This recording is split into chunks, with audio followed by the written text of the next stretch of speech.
did Putin just threaten to bomb NATO air bases that are hosting F-16s bound for Ukraine? Well, if you read some news articles, you might get exactly that impression.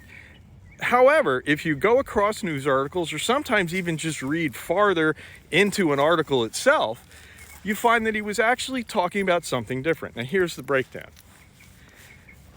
He said that if NATO air bases were used by Ukrainian planes as bases for launching sorties against Russia, they would be legitimate targets, which is like saying the sky is blue, okay? Because there's a big difference between training Ukrainian pilots on F-16s and then sending them to their country to defend themselves, and hosting, giving them an air base to launch attacks against Russian forces. And, that's a big difference, and no one is suggesting this, right? In fact, that's one reason why the U.S. was reluctant to give the planes to Ukraine in the first place, because F-16s need really long runways. There are very few that Ukraine can use them from, and so Russia is going to have a very easy time figuring out where they are and attacking them, which, by the way, is exactly what Putin was talking about, and that led him to a side that, if NATO gives them a base, well, then they become legitimate targets, and that gets ugly. And that's the context in which he was talking. Yet, not how it's reported, not how the headlines sound. So, okay, the news is sensational, right? I mean, no news there. But it kind of plays into the Putin narrative and his kind of information campaign.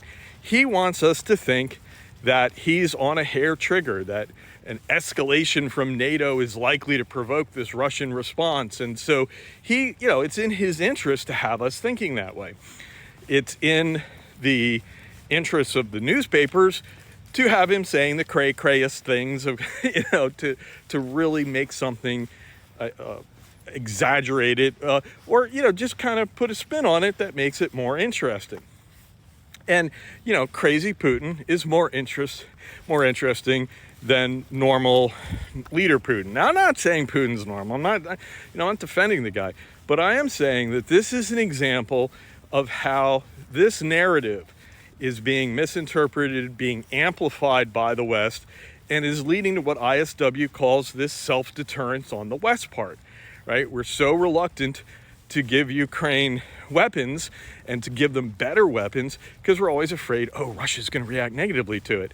And this kind of, we just took a comment that Putin made that was going in that direction and amplified it by reporting it as more hyperbolic, more exaggerated than it actually was. Essentially letting him make an exaggerated, appear to make an exaggerated claim without taking the heat that would come from actually making it. Because believe me, if Putin directly threatened to attack the bases now, that would be a big issue. But the policymakers, they're going to look at what he said and, he said this. But meanwhile, in the court of public opinion, it's already in evidence. We're already reacting to it.